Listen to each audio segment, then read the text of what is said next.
When it comes to sharing the results of your data science work, Datalore helps you turn your notebooks into beautiful reports.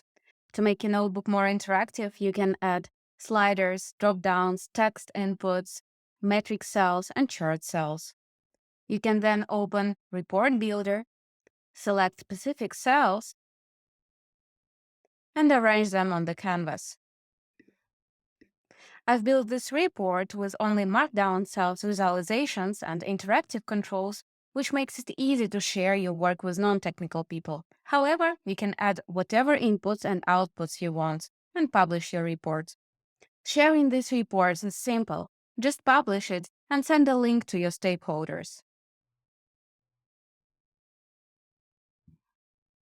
They will see their own copy of the report, be able to change the controls, and get an updated version.